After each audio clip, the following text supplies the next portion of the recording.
Welcome to Mouthful. What was that voice? I have no idea. I'm into it. Yeah, I'm okay, into well, it. we'll keep it. It was kind of like a theme tune for this new show that we're doing. So basically, I'm Lisa. And I'm Dominic. Neither of us are cooks at all, but we both love cooking. And we love entertaining. Oh, so here we are, and we're gonna basically do a cooking show with a few cocktails in between. So for the first show, we're going to be cooking a Clementine Margarita because... Hold on, we're going to be cooking it. All right, we're that gonna be... shit. We're going to be making a Clementine Margarita because we both love a cocktail. And it's Christmas and we kind of thought Clementine's kind of a bit Christmassy. Exactly. And then we're going to do a kind of Christmas-inspired starter, which is sort of like a pesto toast Christmas tree. That in itself sounds intriguing, and I know what you're thinking. How could I possibly turn off? So let's get stuck in with the Clementine Margarita.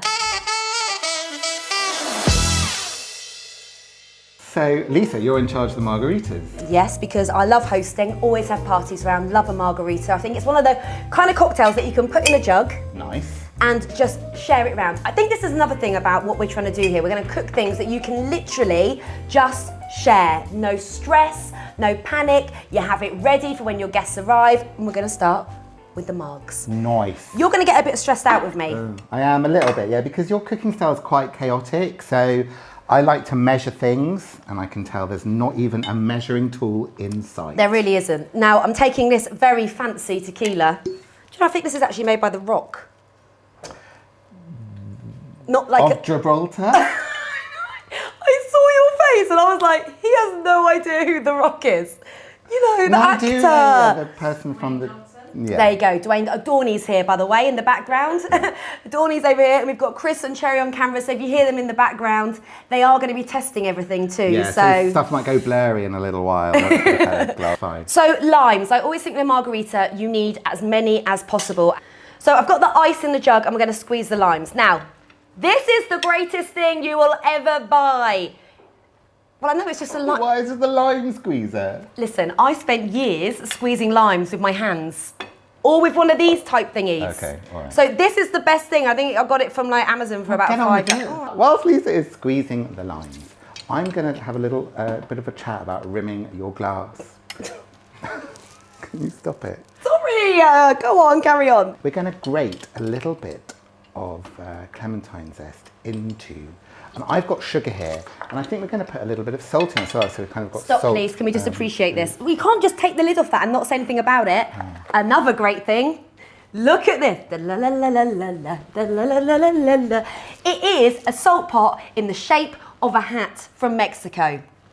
And a hat in Spanish is sombrero. This would actually look really cute on you. Yeah, stop it. Oh, it does. Stop it, go away. Okay, so we're mixing. I'm just going to grate some clementine zest into... Have you also spoken about that? Yeah, look, it's got everything in this house has something attached to it. You can't just have a spoon, it has to be a spoon with a cat on top. It's fine, it's talking. So, then you get your fabulous glass, I'm actually going to use this one, you get your fabulous glass and you put lime around the rim. Just Watch rub the table. a little bit of lime around the rim. And then that goes into the sugar and the salt. And there is your rimmed glass. That is exceptional. Thank you. Exceptional. Also, again, great glasses. That is a cactus inside the glass. This one has a turtle. And do you... You're not impressed. Well, I mean, yeah, okay, fine. Okay, go on then. Oh. Right, whilst you're doing that, I'm going to bring the jug back over here, which has got about 10 limes squeezed inside of it. Now, this is where it's going to get very stressful for Dom. Oh, don't even. If you're not going to measure stuff, I might have to actually leave the room. I'm not going to measure stuff. So I just go with my guts. Okay. I just get, I can feel it, don't I, Dawn? I do. I just feel when I've done it. So I know that basically I've got 10 limes in here, so I need a similar quantity of tequila. 1, 2, 3, 4, 5, 6, 7, 8, 9, 10. 10. Count it to 10. So, all right, so you had 10 limes, so you've got 10 tequila. Yeah, and now 5. That makes sense, right? Half Cointreau. In my mind, it makes sense. Okay. We will put actual measurements into the recipes when we publish this, won't we? When we publish it. Just look below and the recipe will be there. Cointreau, half the amount of tequila. So guess what that is? 5. Thank you so much. Not- 1, 2, 3, 4, 5. He's counting. But like the spout is a different size. Everything, like nothing is the same. Okay, one more for luck. Then agave. Right, agave is the best thing. If you're doing a normal margarita, which is pretty much this now without adding the clementine, agave is brilliant to sweeten it. It's actually called a Tommy's Marg. Do you know that? Who's Tommy? I don't know who Tommy is, but it's a sweeter margarita, which I prefer. Oh, a sweeter margarita. That should be a song. There was a sweeter margarita. Yeah. If only I could sing. And then we're going to put clementine juice in. Now, you could spend the time squeezing clementines, or you could go to M&S and buy the juice. So I'm just going to pour that in. Right, let me have a little whiz and a little... Do you need a spoon? Yep. Oh. I'm just going to get... A fork with Similar. a ram's head on top. No, it's a swan. It's a swan. Let's give it a careful mix. Wow. Could you maybe use honey instead of agave? You could, but agave's sweeter than honey. Oh, is it? Yeah. Okay, so what are you doing now? So I've just got a shot glass, an espresso cup, one of my favourites. This is by Harley Brown, very talented small business. How come you get to try it first? No, because I need to make sure it's right before you try. Because 5 and 4 isn't right. Oh, guys, I'm not going to lie, that is a good one. Come on. But no, hold on, I feel we need to put ice in here first. Oh. A bit of ice in each. This would also be amazing frozen. If you want to freeze it, you just put shitloads of ice into a blender and mix it all up, but it's a bit cold for that today. This is actually a really nice drink to kind of welcome your guests with as they arrive. Definitely. Right, so the show is called Mouthful, which means that everyone that is working on the show gets a mouthful of this to try. So I'm going to pass these around. Here we go. Chris, that's yours. Thank you very much. Cherry, hold on. Reaching over there. Right, okay, cheers, guys. Cheers, cheers, cheers, cheers, cheers, cheers, cheers, cheers, cheers, cheers, cheers. Oh, that's good. Come on. Why are you surprised? That has got shitloads of tequila in it. That is Loads. good. Well, don't down it. Why? Well, you can if you want, sure. Got to spend the day with you. So that is the cocktail, the Clementine Margarita, and now we are moving on to our starter. It is. Perfect. As we segue into the gorgeous pesto toast, there's this awful trend at the moment for butter boards. Like everything's on a board. What even is, so is it just butter on a board? Yeah, it's disgusting. Like who eats that amount of butter? Nobody. So I was kind of thinking that it'd be quite cool to maybe do something but actually have the bread there on it.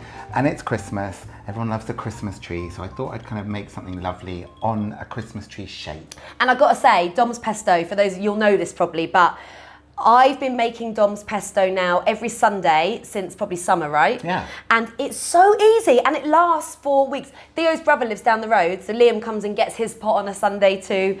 Well, Hold on, sorry, Snoop, come on. If you can hear Snoop and Diddy in the background, they are occasionally here because they also love pesto. Right, while you're doing that, I'm going to pick him up and have a, he definitely wants a, look at him, his lips. He definitely wants a little cuddle. You want some food? He does. Right, you get going and I'll... so the then first thing we need to do, one of the main ingredients of pesto is pine nuts, and they're so much nicer if you just toast them first. That doesn't mean pour them into your toaster, Lisa.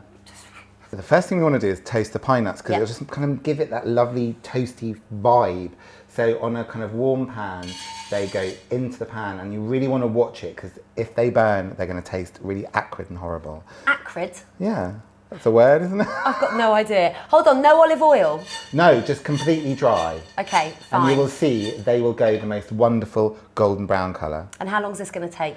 About 5 minutes. Long enough for me to sit down and drink some more of a mug. Okay, these are ready and you'll see they're nice and golden brown and toasty and lovely. And remember to take them out of the pan because they will keep cooking in the pan. Good tip, Yeah, Dominic. right? Here we go. So this will be the first thing that goes in. This is also, I've got to say, something else that I bought because of you. This little smeg contraption thingy is genius because it can do everything. And even though it's not huge, pesto, hummus. Do you know, I make pastry in here as well. I thought you were going to say soup and I was like, don't start talking about soup. I do not make soup in here. But it's great, yeah, because it kind of attaches loads of, and it's brilliant and it's not too expensive. So, we are going to make like a mixed pesto. Traditionally, pesto would be basil and parmesan and pine nuts. I'm going to put some rocket in. You know what could go in here? You know you can get from the supermarket those bags of like rocket and watercress and spinach. Yeah. One of those. Mixed salad. Yeah. Great. And also I'm putting in like all the stalks, everything, not just, maybe not the rubber band that it came in. So we've got an answer for everything. Yeah, Damn right. it. Okay. Not just the rubber band. Oh, thank God. Always remove your rubber band. 2 cloves of garlic or 1? I 2. mean, yeah, fine. Okay, cool. They're going in. A little bit of Parmesan. Ooh, hello. Wow, that was interesting. Thank you. And then I like a little bit of kind of grated cheddar. It's just for a different kind of taste. You know, it kind of adds that. Do you want me to tidy up after you, or? If that's okay. A couple of Lisa tablespoons. Greek yogurt, I think, is so underrated. Greek yogurt in pasta with anything, incredible. Lovely. In this, does it do make it creamier? Yeah, a little bit creamier, and it's just so good. Next, lemon juice. Just make sure it doesn't And I'm squirt. just going to take like the end off like this. Right. And just squirt a little bit in there. So just a small amount. Anyone that has any concrete work surface in their house will understand the reason that I don't want any kind of acid on it, because ruined. And a little bit of olive oil as well. Now these, a little bit like your cocktails, there's no kind of hard and fast rule. I don't think anyway, right? You just want to make it so that it's how you like it. If you like a chunky pesto, go chunky. Can I tell you about this olive oil quick? Go for it. Okay, not the actual jar, that's something else, but the olive oil. When we went to Greece for my 40th, Demetrius, whose house villa we rented, his mum has been making that olive oil from her olive trees in her back garden for like 50 years. Oh, yummy. So that's where it's from. Okay, very special olive oil. There you go. And then just blend. Blend down.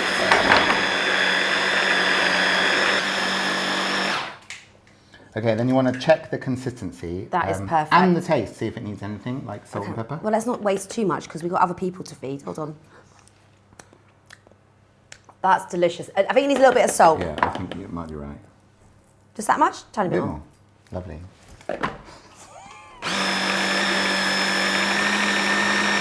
Gorgeous. Oh my Okay. God, it's so good. Now, toast time. We could put the bread into the toaster and just make toast. But I think, you know, you need to be doing something a little bit special. Let's It's be Christmas. fancy. Let's be fancy. We're going to put the bread. Now, obviously it's gluten-free bread because Lisa is allergic to good things. And then we've got some gorgeous chili oil. So I'm going to put a whole load of chili oil in here. Wow.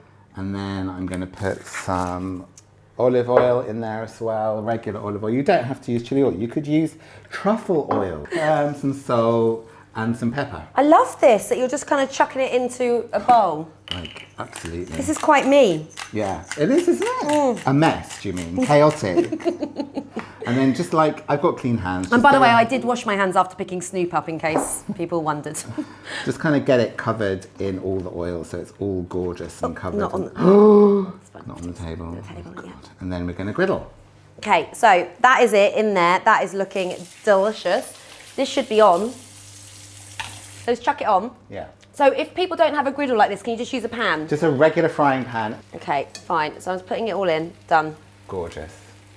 Get some tongs. You know what to get me for Christmas. Oh yeah, some tongs with a cat head on it. So we've got our lovely toast here. Okay, so. Can I set it out? Not yet, no, not yet. You're going to give away like the most fabulous bit. Sorry. Okay, so now we're going to put the gorgeous pesto onto toast. I love a bit of a spoon action. Is that not here. too much considering you've got about 10 more pieces to do? Yeah, we'll cope. So you're doing a Christmas tree shape? Yes. So if you've got kids, a really good one to get your kids involved with, right? Absolutely. Really easy. Why'd you say that dramatically? You're like, I hate kids. And also, like, it's a Christmas tree, like, in the very broadest sense. Okay. I'm not expecting all our guests to come in and go, oh, there's a Christmas tree.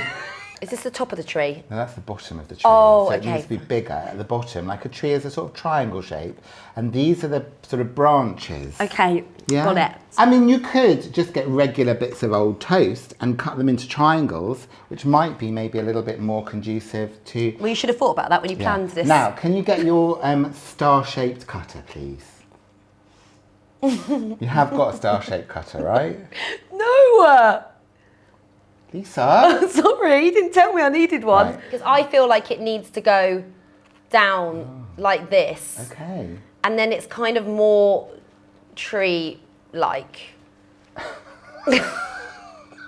That does not look like a tree. No, no. Wow, we've really planned this show. Okay, you carry on. I'm going to get some baubles ready, i.e. olives. I'm going to cut this into a little star shape. Okay. Yeah? Yeah. See, there's always a second. Who needs an actual... Oh God, this is going to look like a bit of a deformed star, but you know, perfection is overrated, right?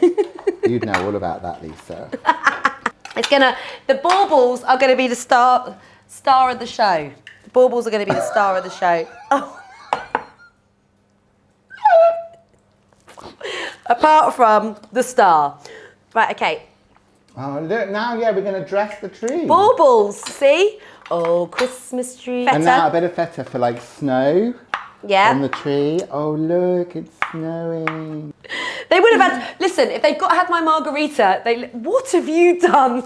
It's snow. Let's go back to children making this because this is exactly what this looks like. Come on, baubles are gorgeous. Thank Look at you. that. This took me ages. Like you could go as crazy as you want to go. Maybe a little bit of seasoning, just a little bit more snow on top. Because that made a huge difference. Yeah, it always Wow. does. This looks exactly like a Christmas tree. Right, should we have a taste though? Yeah, for sure. Right, come on guys. Come on team, in you come. Grab a branch. You're terrible. Chris, grab a branch. It's all about the mouthful, just remember that. It's all about that taste. I'm going to take one regardless. There you go, Tawny. Have a bit of one with snow on it. Okay guys, get stuck in, let's have a go. I mean, Really good. That is good. what do we think? I don't know how you two do it, but it's pretty good. Like it? Maybe it looks a little bit more like a Christmas frog. Is that a thing? Let's say yes. We've now invented a Christmas frog. Cherry, like it? Yeah, it's really good. Well, guys, that's all that matters. As long as when your guests have a mouthful, they're like, and not, what the fuck was that? That was our first episode of Mouthful. Hope you enjoyed it. See you later. There might be another one next week if we don't die of food poisoning. Kidding. Okay, all right. Kidding. It's delicious. Bye.